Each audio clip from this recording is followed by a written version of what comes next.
ನಾನು ಬಿದ್ದೋಗ್ಬಿಟ್ಟೆ ಹ್ಞೂ ಮಾಡಬೇಕಾದ್ರೆ ರಿಕಾಪ್ನಲ್ಲಿ ಕಾಲು ಸಿಗಾಕೊಂಬಿಡ್ತು. ಓಕೆ.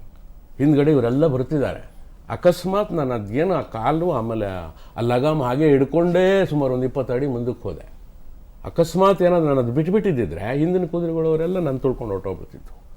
ಆಮೇಲೆ ದರ್ಶನ್ ಬಂದು, ನೀವು ಕುದುರೆಯಲ್ಲಿ ಪಳಗಿಸೋದರಲ್ಲಿ ಭಾಳ ಎತ್ತಿದ ಕೈ ದರ್ಶನ್ ಕುದುರೆ ಕಂಡ್ರೆ ಎಲ್ಲ ಕುದುರೆಗಳೇ ಅಲ್ಲ, ಪ್ರಾಣಿಗಳು ಅಂತಂದ್ರೆ ಅವನಿಗೆ ಪ್ರಾಣ.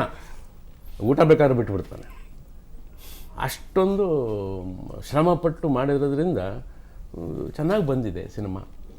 ಇದು ಇನ್ನು ಜನಗಳಿಗೆ ಬಿಟ್ಟಿದ್ದು. ಯಾಕೆ ಅಂತಂದರೆ ಇಂಥ ಒಂದು ಸಿನಿಮಾಗಳು ಈಗಿನ ಟ್ರೆಂಡಿಗೆ, ಹಿಂದಿನವರು ಅಯ್ಯೋ ನಮಗೆ ಆ ಥರದ ಸಿನಿಮಾ ಈ ಥರದ ಸಿನಿಮಾ ನೋಡ್ತಾ ಇದ್ವಿ, ಈಗ ಅಂಥ ಸಿನಿಮಾಗಳು ಬರಲ್ಲ ಅಂತ ಎಷ್ಟೋ ಜನ ಹೇಳ್ತಾರೆ.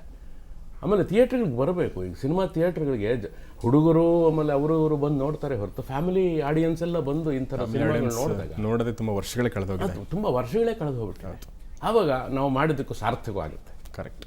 ಸೊ ನೀವು ಹೇಳ್ತಾ ಇದ್ರಿ ಆನಂದ್ ಅಪ್ಪಗಳ ಬಗ್ಗೆ. ನೀವು ಅಂದರೆ ಅವ್ರು ಹೇಳಿದ್ದು ಅಂದರೆ ಲಾಭ ಬರಲಿ ನುಕ್ಸಾನ್ ಆಗಲಿ ಅಂಥೇಳಿ. ಅದ್ರಲ್ಲಿ ನನಗೆ ಇನ್ನೊಂದು ವಿಶೇಷತೆ ಅನಿಸೋದಂದರೆ ಇಷ್ಟೊಂದು ದುಡ್ಡು ಹಾಕಿ ಕೂಡ ಆ ಮಾತು ಹೇಳ್ತಾ ಇದ್ದಾರೆ. ಹೌದು, ಅವ್ರು 3-4 ಕೋಟಿ ಹಾಕಿ ಲಾಸ್ ಆದರೂ ಪರವಾಗಿಲ್ಲ ಅಂತನೋದು ಬೇರೆ. ಬಟ್ ಇದು ನೀವು ಹೇಳ್ದಂಗೆ ಕನ್ನಡದ ಅದ್ದೂರಿ ಚಿತ್ರಗಳು ಎಷ್ಟು ಖರ್ಚು ಮಾಡ್ತಾವೆ ಅದರ 3 ಪಟ್ಟು ಖರ್ಚು ಮಾಡಲಾಗಿದೆ ಅಂತ ನಾನು. ಹೌದೌದು, ಎಸ್. ಸೊ ನಾವು ಇದ್ರ ಬಗ್ಗೆ ತುಂಬ ಮಾತಾಡಿದ್ದೆ, ಆದರೆ ನಾವು ಹಾಗಾಗಿ ಬ್ರೇಕ್ಗಳನ್ನ ಕೂಡ ತೊಗೋಬೇಕಾಗುತ್ತೆ. ಸೊ ಬ್ರೇಕ್ ತೊಗೊಳ್ಳೋಣ. ಬ್ರೇಕಿನ ಮುಂಚೆ ಈ ಚಿತ್ರದ ಒಂದು